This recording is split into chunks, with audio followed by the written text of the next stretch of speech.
Vêtements, appareils électroniques, smartphones, électroménagers, jouets, emballages, vélos, voitures, tous ces objets de notre quotidien ont une chose en commun, ils contiennent du plastique.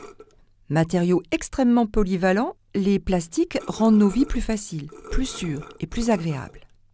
Depuis 1950, près de 9 milliards de tonnes de plastique ont été produites dans le monde. Malheureusement, on en retrouve une grande partie dans les décharges ou dans la nature. La pollution plastique a aujourd'hui envahi toute la planète. On retrouve des morceaux de plastique dans des endroits reculés et pourtant protégés. Les océans sont pollués par des plastiques de toute taille, très éparpillés et très difficiles à récupérer.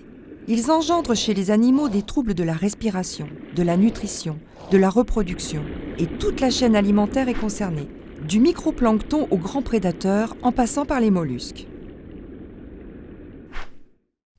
Le plastique se fragmente avec le temps et l'usure et se transforme en confettis de quelques millimètres de largeur, nommés microplastiques. À leur tour, les microplastiques se disloquent en particules de plus en plus fines, jusqu'à devenir des nanoparticules. Ces microplastiques peuvent présenter un danger de par leur composition, notamment du fait des additifs, potentiels contaminants chimiques, et des contaminants biologiques, par exemple des bactéries qui viennent se fixer à leur surface.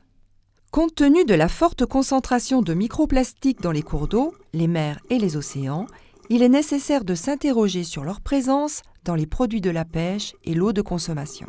Les sources de cette pollution plastique sont diverses: emballages, vêtements, cosmétiques.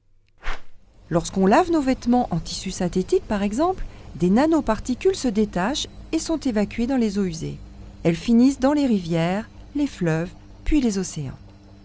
Heureusement, les stations d'épuration éliminent plus de 80% des microplastiques présents dans nos eaux usées.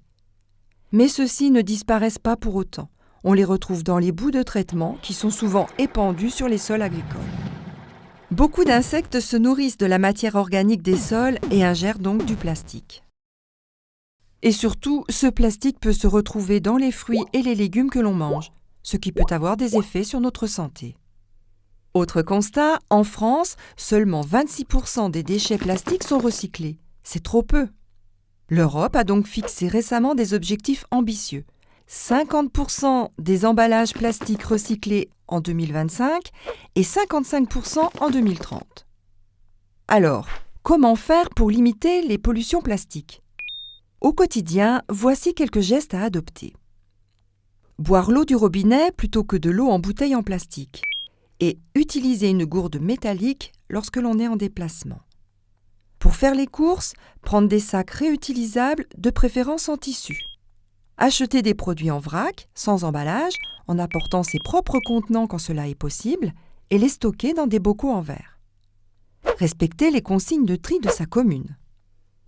Les industriels ont bien sûr leur rôle à jouer dans la diminution de la production de plastique. Les changements au niveau individuel sont un levier pour faire évoluer l'offre. Nous sommes tous et toutes des consommateurs. Grâce à ces leviers, il est possible de limiter les pollutions plastiques afin de protéger notre environnement et notre santé.